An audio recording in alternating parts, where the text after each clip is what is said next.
We're using a G6 653S Scare robot, Epson RC Plus version 5.3.3 with Vision Guide, an RC170 controller.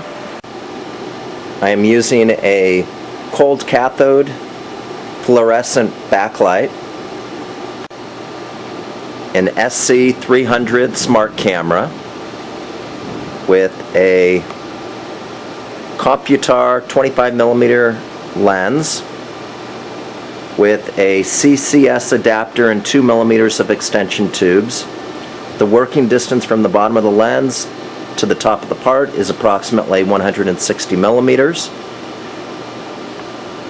The reason why the camera is mounted onto joint 4 of the robot is that I want to have the part, the implant or the screws positioned horizontally in the camera's field of view. By doing this, I'm able to minimize the acquisition time to run various vision tools because the angle of the part will always be the same even though the camera is mobile mounted onto the robot. The U-axis of the robot is able to compensate as we go to pallet position, and that is the reason for mobile mounting the camera onto joint number 4. The vision sequence for finding the implants uses a single blob tool to find the center of mass of the part. A frame tool is placed on top of the blob tool.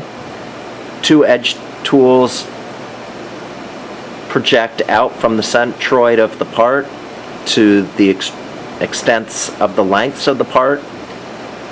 A line tool is drawn between the 2 edge tools, and the line length is used to determine whether it's a good part or a bad part. Because I don't have the specifications on the part, it appears that a 15mm length implant is the nominal value. I used a 0.5mm tolerance on that line length.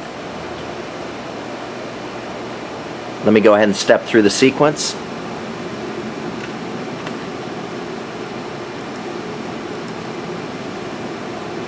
The blob is used to find the part.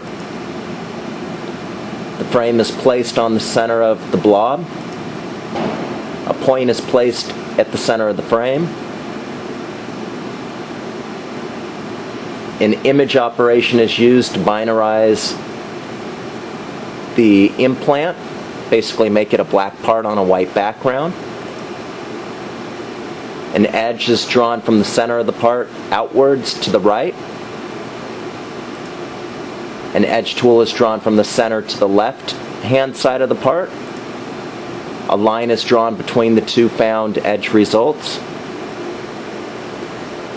This vision sequence is actually more complicated than it needs to be.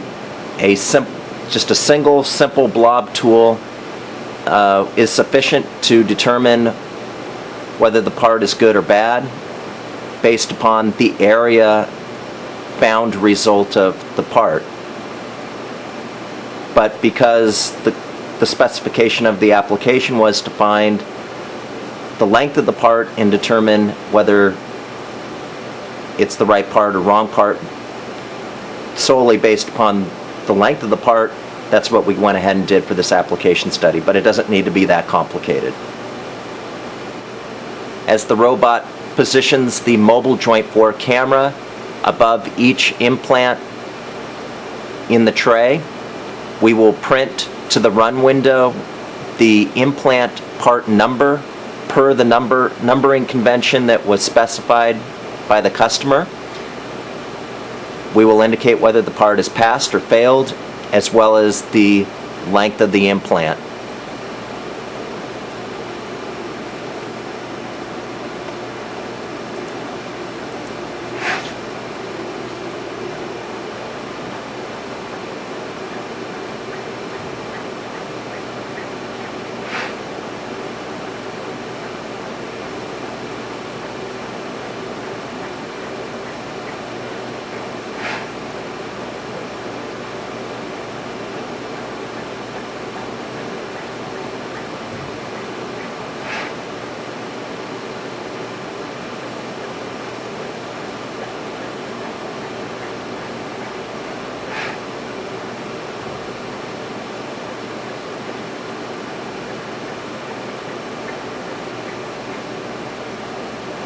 The average cycle time per part is 0.41 seconds.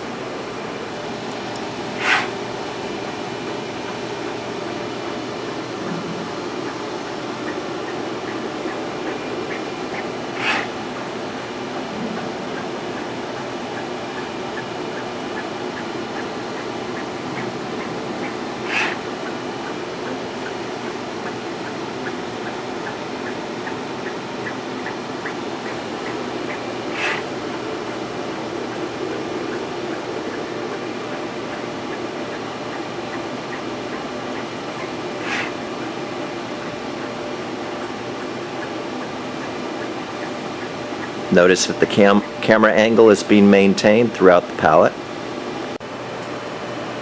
So that the graphics appear in the correct color, red indicating that the line length is incorrect, we can set the min and max line length properties to 15.5 and 14.5 respectively. Let me go ahead and rerun the cycle.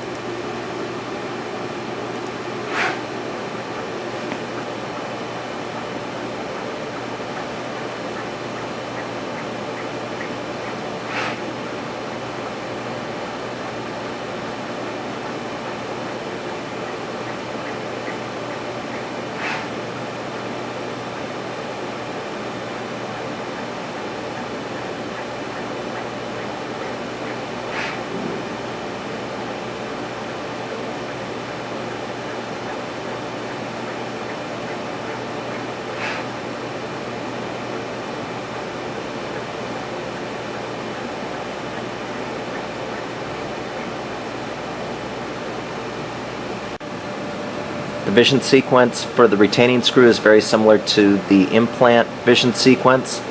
We first use an image operation to binarize the image. We then use a geometric pattern matching tool to find the retaining screw. We place a frame on top of the found result of the geometric. We place a point at the center point of the screw. We project two edges in opposite directions along the length of the screw. We use a line that's connected between the found results of the edges to measure the length of the screw.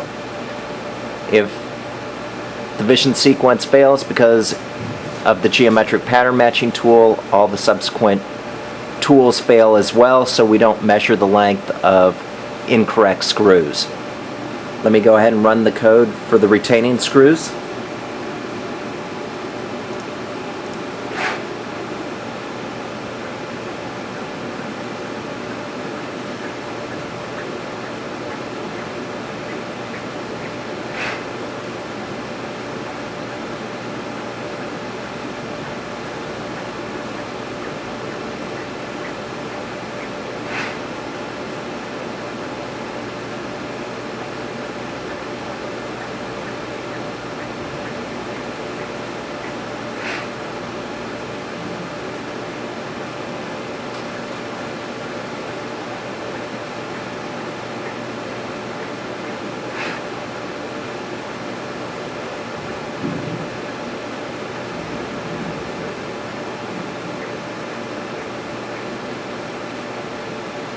The average cycle time was 0.47 seconds per part.